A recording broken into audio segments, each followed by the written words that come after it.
Hello and welcome to another Looney Tunes commentary.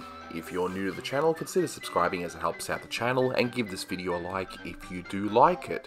So this is a commentary for Ali Baba Bound, released in 1940. It's the 275th in the series and is directed by Bob Clampett.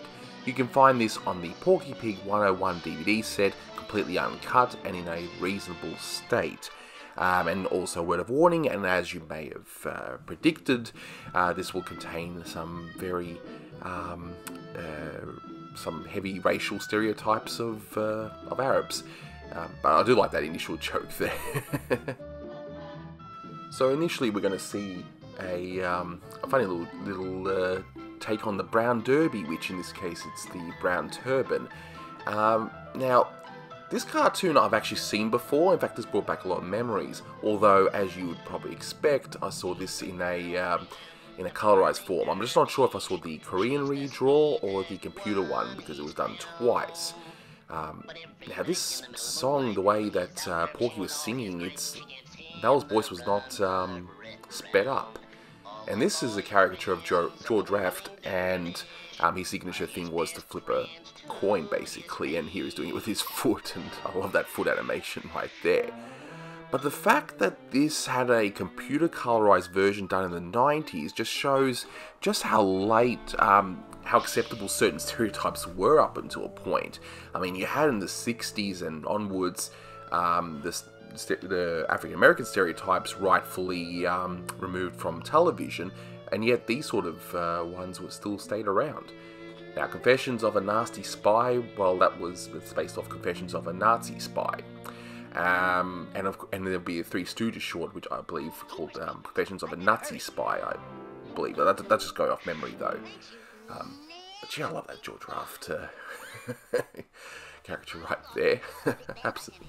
Which is great. But yeah, this one also even features this really unfortunate gag, and in fact this was even shown even in the 2000s, but there was one thing that didn't exactly play well, and after a certain event happened, and I'll show you very soon. Gee, I love these camels. Special one that's full of gas, even though later on it sort of doesn't. It has to get filled with gas, as Americans say, because here in Australia we say, you know, just petrol, but in America you guys say fill her up with gas. So, okay. So now we're going to see the racial stereotypes. So the story is kind of similar to the Little Bo Porky, the Frank Tashin short, where he's basically in this desert castle, and he's defending it against, you know, the outside Arab forces. So it's kind of similar that way, although they're definitely not a direct copy. But this design is actually quite similar. And this is the Mad Dog of the Desert. And it's literally a dog. Okay. And he's got of course the beer goggles, quite literally. So yeah, growing up with this one, like, you didn't really think much of the stereotypes. Oh, and this part,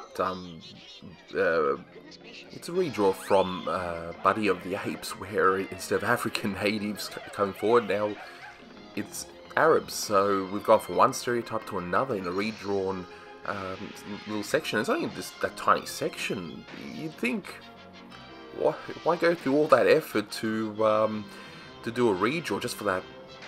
Barely even a second shot. I would have thought it would have been more effort than what it was actually worth. But anyway, what do I know? Maybe there was more to it. Now, I'm not, like, now, as I said in the previous commentary, the film fan, I don't have a problem with them reusing animation per se. It's just that example was just weird. And here is the problem element, like, aside from, of course, the stereotypes, is the fact that we got this suicide bomber character, and he's eager to, yeah. I'm sure you get it. I'm sure you get it. So that's definitely a very just unfortunate thing to have, especially after 9/11, when it was removed. But shouldn't they have removed it because of the fact that it has the Arab stereotypes? That's, yeah, it's very weird just how late that this was acceptable. But definitely let me know in the comments below, did you see this on TV, and how late did you see this one, whether it was completely unedited or not, or in colour, or... because I don't think this black and white version was shown on TV. That's why, for all of its problems, Porky 101 is still one of my favourite sets. I just, you know, could it have been done a little bit better? Yes, certain elements, yes. And I'm pretty sure the man behind getting the set done, Jerry Beck, I'm sure he would have liked certain things to have been done better, like, you know, a HD version and all that. But, you know, it came at a time when literally just the vault was closed, and if it wasn't for him, I don't think we'd have a lot of these new releases coming out as we are like the Bugs Bunny 80th. So, you know what? At least we got something out of it for the time being, and hopefully, if all these are properly restored, we might get another version of it, but this time fully restored on Blu-ray, so fingers crossed. I love that mother camel there, just the animation, just... And even that shot where you think it's going to go through the top and it goes through the wall. I've always loved that as a kid, but gee, this really does bring me back. You know, it's not really a short I would revisit too often now, especially with the Stereotypes, but it definitely brings back a lot of nostalgia for me. Like this, despite the unfortunateness of what this character is actually doing, I do love the design, and then just has a giant ball on his head. It's just ridiculous. I think Fox told me he absolutely loves the design of this character, and he can tell me in the comments below if that's the case, but absolutely ridiculous. And there's really not much of a story, it just ends, there's no real resolution, but oh well, another one off the list. So thanks very much for listening, guys, and until next time.